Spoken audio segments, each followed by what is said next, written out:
Hello students, today I am going to explain life process excretion. We have studied excretion in previous classes also. What is excretion? Excretion is the process of removal of harmful metabolic waste from the body.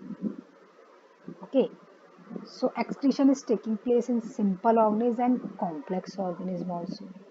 So whenever we talk about the excretion in human beings, in the human beings, excretion is taking place with the help of excretory system.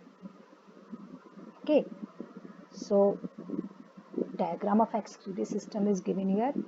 Okay, and this excretory system is composed of organs, one pair of kidney, a urinary bladder, a pair of ureter, and a urethra. We can see in this diagram also there are two kidney. Okay, from each kidney one tube is running, that is known as ureter. Ureters open in the urinary bladder and urinary bladder is opening in the urethra. Okay, so it is the sketch of excretory system of human beings का जो excretory system है उसमें एक pair kidney होता है, एक urinary bladder होता है, वन पेयर ऑफ यूरेटर होता है and urethra is there. So how this process of excretion is taking place, ये कैसे होता है बॉडी के अंदर. हमने प्रीवियस टॉपिक में पढ़ा ट्रांसपोर्टेशन में ब्लड वेसल्स थ्री टाइप्स की होती हैं, arteries, veins and capillaries. Renal artery, ठीक है, renal word is for the kidney, ठीक है, जो किडनी तक ब्लड को ले जाती है उसको बोलते हैं renal artery. So this renal artery brings in blood containing waste substances to the kidney. ये जो रीनल आर्टरी है ये ब्लड लेकर आती है, उस ब्लड के अंदर वेस्ट सब्सटेंस होते हैं, वेस्ट प्रोडक्ट्स होते हैं जिसका बॉडी से रिमूवल होता है बाहर. तो क्या होता है कि ब्लड को तो रिमूव थोड़ा कर सकते हैं, हमें ब्लड को प्योरीफाई करता है, ब्लड को फिल्टर करना होता है. तो किडनी का रोल क्या होता है यहाँ पर, किडनी फिल्टर्स दिस ब्लड. जो रीनल आर्टरी ब्लड लेके आती है जिसके अंदर वेस्ट प्रोडक्ट्स हैं, किडनी उस ब्लड को फिल्टर करती है एंड फिल्टर करके यूरिन का फॉर्मेशन होता है. तो urine is produce in the kidneys, passes through the ureters into the urinary bladder and where it is stored until it is release through the urethra. जब urine kidney के अंदर produce हो जाता है तो किडनी से यूरिन कहाँ आता है, इन ट्यूब्स के अंदर आता है जिसे हम बोलते हैं यूरेटर्स. ठीक है, यूरेटर्स इस यूरिन को यूरिनरी ब्लैडर में ले जाती हैं और यूरिनरी ब्लैडर में ये यूरिन स्टोर रहता है और यूरेथ्रा के थ्रू बॉडी से बाहर रिलीज हो जाता है. ठीक है, बेसिकली जो वेस्टेज होते हैं मेटाबॉलिक वेस्टेज, हम उनको नाइट्रोजनस वेस्ट कह सकते हैं. तो ह्यूमन बींग्स में नाइट्रोजन वेस्ट जो होता है दैट इज यूरिया. तो यूरिन में बेसिकली जो मेटाबॉलिक वेस्ट है, नाइट्रोजनस वेस्ट है, दैट इज द यूरिया. ठीक है, यूरिया ह्यूमन बींग्स में है. ठीक है, एक होता है ammonia, it is also nitrogenous waste जो कि एक्वेटिक ऑर्गेनिज्म में बाहर निकलता है. ठीक है, एक्वेटिक ऑर्गेनिज्म में जो प्रोड्यूस होता है nitrogenic waste that is ammonia. एक होता है यूरिक एसिड. ठीक है, uric acid is excreted in the birds. तो there are three type of nitrogenous wastage, ammonia, uric acid and urea. Ammonia is excreted in the aquatic organisms, uric acid is excreted in the birds and urea is excreted in the human beings. So what is the function of kidney here? Kidney का काम क्या है? It remove the waste product from the blood. Okay, and main waste product is urea. Urea produce होता है liver के अंदर. ठीक है, लीवर के अंदर यूरिया प्रोड्यूस होता है जो कि ब्लड में मिक्स हो जाता है और किडनी तक जो ब्लड लेके आती है दैट इज रीनल आर्टरी. उसमें से किडनी क्या करता है, उस ब्लड को प्योरीफाई करता है, फिल्टर करता है, यानी वेस्ट प्रोडक्ट यूरिया को रिमूव करता है. ठीक है, अब जब हम किडनी की बात करते हैं तो kidney is made up of many tube like structure. ठीक है, तो किडनी के अंदर बहुत सारे नेफ्रॉन्स होते हैं जिनको बोलते हैं nephron.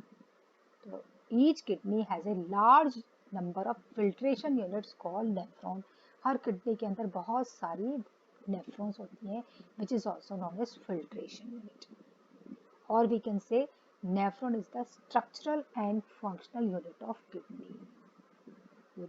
Nephron is known as structural and functional unit of kidney. Nephron के दो पार्ट होते हैं. We can see the sketch of nephron here. इस तरह की ट्यूब्स होती हैं हर किडनी के अंदर. नेफ्रॉन के टू पार्ट्स होते हैं. ये आप देख रहे हो ऊपर की तरफ, ये कप लेग, जहाँ पे लिखा है Bowman's capsule, cup shaped structure है, इसको बोलते हैं बोमन कैप्सूल. और ये जो येलो कलर की ट्यूब निकल रही है बाहर नीचे तक आ रही है, इसको बोलते हैं ट्यूबुलर पार्ट. तो नेफ्रॉन के दो पार्ट्स होते हैं.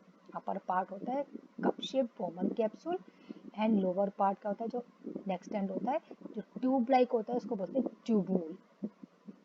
ठीक है, this is known as tubule. So we can say that upper end of nephron has cup-shaped Bowman capsule and lower end has tube-shaped tubule. So two parts will be there, Bowman's capsule and tubule. One end of tubule is connected to a Bowman's capsule and other end is connected to a urine collecting duct of the kidney. अब देखो यहाँ पर ये जो tubular part है, ये यहाँ से ट्यूबुलर पार्ट स्टार्ट हो गया और ये यहाँ पर आके खत्म हो गया. ठीक है, तो one end of the tubular part किससे कनेक्टेड है? बोमन कैप्सूल से. एंड अदर एंड किससे कनेक्टेड था? ये कलेक्टिंग डक्ट है जो कि किडनी के अंदर होती है. This known as collecting duct. This collecting duct is present in the ये कलेक्टिंग डक्ट. तो ट्यूबुल का एक पार्ट तो बोमन कैप्सूल से जुड़ा हुआ है और एक पार्ट कलेक्टिंग डक्ट से. Okay, Bowman's capsule contain a bundle of capillaries known as glomerulus. अब देखिए यहाँ पर, ठीक है, ये हम देख रहे हैं ये रेड कलर की बहुत सारा बंच बना हुआ है. This is the bunch of capillaries, जिसको बोलते हैं ग्लोमेरुलस. तो bunch of capillaries is found in the Bowman's capsule. Okay, and one end of glomerulus is attached to the renal artery, which brings dirty blood containing the urea. And other end of glomerulus come out of Bowman's capsule as a blood capillaries surrounding the tubule of nephron and finally join a renal. देखो यहाँ पर देखो glomerulus की जब हम बात करते हैं बंच ऑफ कैपिलरी, तो एक हिस्सा one and is connected with the renal artery, जैसे अफ्रेंट आर्टरियोल हम बोल सकते हैं. तो वन एंड किससे कनेक्टेड है? अफ्रेंट आर्टरियोल. ठीक है, जो अंदर एंटर और ये रीनल आर्टरी है. अफ्रेंट पेस जो अंदर लाती है ब्लड को, दैट इज अफ्रेंट आर्टरी. तो ग्लोमेरुलस का एक हिस्सा तो अफ्रेंट आर्टरी से जुड़ा हुआ है. ठीक है, और दूसरा हिस्सा क्या है? दूसरा हिस्सा निकल के बाहर आ गया, दिख रहे हो रेड कलर का. ग्लोमेरुलस का दूसरा हिस्सा बाहर निकल के, और ये क्या है, पूरे ट्यूबुलर पार्ट में इस तरह से ओवरलैप हो जाता है. येलो कलर का जो पार्ट है दैट इज द ट्यूबुल. ठीक है, और जो रेड कलर क्या है, दीज आर द ग्लोमेरुलस, जो कि ट्यूबुल पार्ट के चारों तरफ रैप हो गई है, ओवरलैप हो गई है. ठीक है, जब हम ट्यूबुल की बात करते हैं तो ट्यूबुल में हम कहने का एक हिस्सा ग्लोमेरुलस से जुड़ा हुआ है, एक हिस्सा कलेक्टिंग डक्ट से जुड़ा. लेकिन हम ट्यूबुल पार्ट के भी रीजन्स डिवाइड कर सकते हैं. देखो ट्यूबुल का जो स्टार्टिंग वाला पार्ट है, ट्यूबुल एक लंबा एक ट्यूब लाइक स्ट्रक्चर है. तो ट्यूबुल का स्टार्टिंग वाला पार्ट है ना, ये वाला, दिस वन, जो कि सीधा बोमन कैप्सूल से कनेक्टेड है, उसको बोलते हैं प्रॉक्सिमल कॉन्वोलेटेड ट्यूबुल. यहाँ लिखा हुआ है पीसीटी भी बोल सकते हैं इसको, प्रॉक्सिमल कॉन्वोलेटेड ट्यूबुल. ठीक है, जो इस साइड नीचे की तरफ आ रहा है ट्यूबुल का, उसको बोलते हैं descending limb of loop of Henle. ये डिसेंड, ये हेनले लूप है. तो ये जो वाला पार्ट है ना नीचे येलो कलर का, पूरा हेनले लूप है. जो एकदम प्रॉक्सिमल के जस्ट बाद वाला नीचे आ रहा है उसको बोलते हैं डिसेंडिंग लिम्ब. और ये जो पार्ट ऊपर की तरफ जा रहा है उसको बोलते हैं असेंडिंग लिम्ब. यहाँ पे लिखा हुआ है दिस इज द असेंडिंग, ऊपर की तरफ जा रहा है, और ये नीचे की तरफ है, this is known as descending limb. ठीक है, और ये इसको बोलते हैं वासा रेक्टा, जो इस ओवरलैप हो गई ना capillaries, this is known as vasa recta. और ये कलेक्टिंग डक्ट. तो nephron is the structural and functional unit of kidney, जिसके दो पार्ट हैं, Bowman capsule and tubule. Bowman capsule के अंदर बंच ऑफ कैपिलरीज है जिसको हम बोलते हैं ग्लोमेरुलस. ग्लोमेरुलस का एक हिस्सा जुड़ा हुआ है रीनल आर्टरी से. ठीक है, और दूसरा हिस्सा किससे जुड़ा हुआ है? Collecting duct. ठीक है, one end of glomerulus attached with the renal artery and other and is connected with the, other and क्या होता है? बोमन्स कैप्सूल से निकल के बाहर ओवरलैप होके फाइनली किससे जुड़ जाता है? ये कलेक्टिंग डक्ट के साथ जुड़ जाता है. ठीक है, other end of glomerulus come out of Bowman's capsule as a blood capillaries surrounding the tubule of nephron and finally join. देखो बेटा, ट्यूबूल का जो एक पार्ट है वो बोमन कैप्सूल से जुड़ा हुआ है, दूसरा पार्ट कलेक्टिंग डक्ट से जुड़ा है. अब ग्लोमेरुलस का सुनिए. ग्लोमेरुलस का एक पार्ट क्या है, रीनल आर्टरी से जुड़ा हुआ है, दूसरा पार्ट क्या है, निकल के बाहर इसको ओवरलैप कर जाता है, लेकिन फाइनली जो जो ये ग्लोमेरुलस का जो बाहर निकला हुआ पोर्शन है वो फाइनली रीनल वेन के साथ ज्वाइन होता है. किसके साथ ज्वाइन होता है, रीनल वेन के साथ ज्वाइन हो जाता है. ठीक है, गलत हो गया, कलेक्टिंग डक्ट से तो कौन जुड़ा हुआ है, ट्यूबूल का पार्ट जुड़ा हुआ है. ग्लोमेरुलस तो अल्टीमेटली रीनल वेन में ओपन हो जाती है. Mechanism urine formation. ठीक है, तो we know that the kidney filters the blood and it forms the urine. So how this formation of urine is taking place? So for this there are 3 steps are involved: glomerular filtration, tubular reabsorption and secretion. Okay, 3 steps of urine formation is there. Number first is glomerular filtration. Glomerular क्या, glomerulus क्या एक सीव की तरह काम करता है, छलनी की तरह काम करता है. ठीक है, तो blood is filtered from the glomerulus into the Bowman's capsule of the nephron. Boman capsule के अंदर ग्लोमेरुलस होता है. ग्लोमेरुलस एक छलनी की तरह काम कर रहा है जो कि ब्लड को फिल्टर करता है. तो जब ग्लोमेरुलस से ब्लड फिल्टर हो जाता है तो वो नेफ्रॉन के अंदर आ जाता है. एंड दिस फिल्ट्रेट, उसको हम क्या बोलते हैं, फिल्ट्रेट. जो ब्लड फिल्टर हो गया ना उसको बोलते हैं filtrate. This filtrate passes through the tubules of the nephron. और बोमन कैप्सूल में जब फिल्ट्रेट आ जाता है तो फिल्ट्रेट कहाँ पास होता है, बाहर निकल के ट्यूबुलर पार्ट में आ जाता है. अब ट्यूबुल में क्या होता है, next step is tubular reabsorption. अभी जो फिल्ट्रेट है ना, this filtrate contain useful substance as well as harmful substance. अब इन यूजफुल सब्सटेंस का रिमूवल नहीं होना चाहिए. ठीक है, it will not excreted by from the body. Useful substance body से बाहर नहीं जाने चाहिए. तो ऐसे में क्या होता है, useful substances from the filtrate like, कौन से यूजफुल हैं, glucose, amino acids, they are reabsorbed by the capillaries surrounding the nephron into the blood. ठीक है, तो क्या होता है, जो ट्यूबुलर पार्ट में जो कैपिलरीज रैप्ड होती हैं, ठीक है, तो वो क्या करते हैं, यूजफुल सब्सटेंसेस को एब्जॉर्ब कर लेती हैं. ठीक है, reabsorb bye the capillaries surrounding the nephron into the blood. Nephron को जो चारों तरफ से रैप की हुई जो कैपिलरीज है तो वहां पर ये रीअब्सॉर्प्शन हो जाता है और ये फाइनली कहाँ जाता है, ब्लड में. इस तरह से यूजफुल सब्सटेंसेस मिक्स हो जाते हैं. Secretion. Urea, extra water and salts are secreted into the tubule which open up into the collecting duct and then into the ureter and passes into the urinary bladder.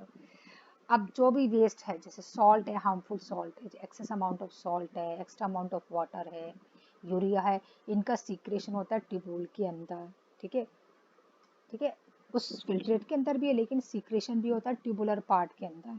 So these urea, extra water and salts, they are secreted into the tubule which opens into the collecting duct. अब ये tubule किस में खुल रही है, collecting duct में जा रही है. तो ultimately collecting duct में क्या किसका फॉर्मेशन हो जाता है, collecting duct में यूरिन का फॉर्मेशन हो जाता है. ठीक है, तो ट्यूबुलर पार्ट में क्या है, रीएब्सॉर्प्शन भी हो रहा है. ठीक है, और ट्यूबुल से क्या है, सीक्रेशन भी हो रहा है. किसका, urea, extra water and salt का. तो कलेक्टिंग डक्ट में जो लिक्विड आएगा that is urine. And then from the collecting duct this is passing into the ureter and from the ureter it is passes in the urinary bladder. ठीक है, now urine is stored in bladder for some time and pass out of the body through the urethra. ठीक है, जब urine urinary bladder के अंदर आता है तो उस टाइम स्टोर रहता है. whenever we go to the toilet at a time this urine is passed through the urethra. okay, next topic is hemodialysis. hemodialysis क्या है बेटा, कि हमने कई बार सुना हुआ भी है कि किडनीज फंक्शन नहीं कर रही है. ठीक है, वी आर हैविंग 2 किडनीज, चलो एक करती है तो चलो एक से तो काम चल रहा है. But if the kidneys are not functioning तो क्या नहीं हो रहा है, they are not purifying the blood actually. ठीक है, kidney are not filtering the blood or you can say kidney are not purifying the blood. So what happens at that time, एक artificial kidney के through blood का purification होता है तो उसको बोलते हैं haemodialysis. The process of purifying blood bye an artificial kidney and it is meant for kidney failure patient. जिनके पेशेंट में किडनी फेलियर हो चुका है, किडनी फंक्शन नहीं कर रही है, तो उनमें हीमोडायलिसिस करना होता है, आर्टिफिशियल किडनी के थ्रू उनका ब्लड प्योरीफाई होता है। ठीक है, इसका बुक में डिटेल भी दिया होता है। एक्चुअल में होता क्या है कि एक चैम्बर होता है, उस चैम्बर के अंदर फ्लूइड होता है, फ्लूइड उसमें बहुत सारी ट्यूब्स होती हैं, डायलिसिंग फ्लूइड कहते हैं इसको। ठीक है, तो क्या होता है, जैसे कोई पेशेंट होता है तो उसमें दो तरह की ऐसी ट्यूब्स लगी रहती हैं। एक ट्यूब से तो क्या है, डर्टी ब्लड बाहर आता है उस चैम्बर के अंदर। ओके, चैम्बर के अंदर आता है तो वहाँ पर जो भी इम्प्योरिटीज़ हैं वो उस ट्यूब में वो ब्लड आता है, और ट्यूब में से इम्प्योरिटीज़ क्या है, जो चैम्बर के अंदर फ्लूइड है उसमें मिक्स हो जाती हैं। ठीक है, और जब ब्लड प्योरीफाई हो जाता है तो ब्लड प्योरीफाई होकर वापस से दूसरी ट्यूब के थ्रू उस पेशेंट के अंदर इंजेक्ट हो जाता है। ठीक है, तो इम्प्योर ब्लड बॉडी से बाहर आया, उस डायलिसिस चैम्बर के अंदर गया, वहाँ सारी इम्प्योरिटीज बॉडी से ब्लड से बाहर निकल गई, और जब ब्लड प्योरीफाई हो जाता है तो वापस ही वो पेशेंट की बॉडी के अंदर इंजेक्ट हो जाता है, दूसरी ट्यूब के थ्रू चला जाता है। ठीक है, तो in this way haemodialysis taking place in the patient who are having kidney failure. Now ये हमने बात करी ह्यूमन बींग्स की बेसिकली। ठीक है, unicellular organisms also remove their wastage. Unicellular they are also removing the wastage. And what is the process in those organisms? उन organisms में simple diffusion के थ्रू, यानी कि उनमें स्पेसिफिक एक्सक्रीटरी सिस्टम नहीं होता, उनकी बॉडी सरफेस के थ्रू वेस्टेज का एक्सक्रीशन होता है by the process of diffusion. Okay, so by the process of diffusion the wastes are removed through the from the body surface into the surrounding world. Directly water के अंदर वो wastes remove जाते हैं by the body surface. Now it was all about the in animals. Now excretion in plant is also taking place. And what is that excretion? क्या क्या substance होते हैं, क्या क्या प्रोडक्ट, गैसियस एक्सक्रीशन होते हैं। ठीक है, ऑक्सीजन रिलीज ड्यूरिंग फोटोसिंथेसिस। तो फोटोसिंथेसिस में ऑक्सीजन वेस्ट है प्लांट्स के लिए, तो वो स्टोमेटा के थ्रू बॉडी से बाहर निकल जाता है। ठीक है, तो oxygen is release during the photosynthesis. Excess of water by transpiration. Plant body में जो एक्सेस अमाउंट ऑफ वाटर होता है वो भी स्टोमेटा के through in the form of water vapour is release out of the body. तो उस process को हम क्या बोलते हैं, ट्रांसपिरेशन। तो एक्सेस ऑफ वाटर निकल जाता है ट्रांसपिरेशन के थ्रू। वेस्टेज में भी stored in leaves bark which fall off from the plant. ठीक है, अब लीव्स के अंदर भी वेस्ट प्रोडक्ट कलेक्ट हो जाते हैं, बार्क यानी ऊपर की जो लेयर है, छाल जिसे कहते हैं, वहाँ पे भी कलेक्ट हो जाते हैं। तो क्या है, वो अपने आप ही फॉल ऑफ हो जाती है प्लांट से, तो इस तरह से उनके वेस्ट प्रोडक्ट बॉडी से रिलीज हो जाते हैं।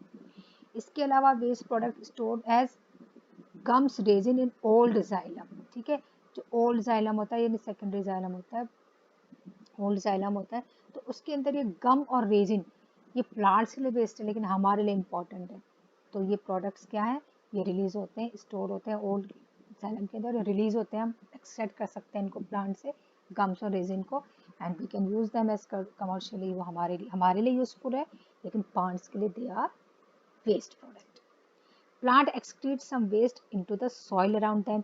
इसके अलावा रूट से भी प्लांट्स का वेस्टेज रिमूव हो सकता है। ठीक है, तो प्लांट्स कुछ वेस्टेज के सॉइल के अंदर भी एक्सक्रीट कर देते हैं। ओके, तो इन दिस वे हम कह सकते हैं कि excretion is taking place in the plants and animals also. ठीक है, तो बेसिकली हम इसमें जो डिटेल दे रखा है वो एक्सक्रीशन इन ह्यूमन बींग्स का दे रखा है। ठीक है, तो बेटा ये आपका this lesson is finished.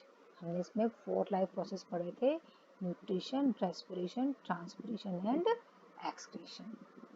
Okay, तो you just note down these notes and sketch the diagram also, and you have to do the blue questions also simultaneously। जो भी blue question आए हैं के अंदर you complete those questions।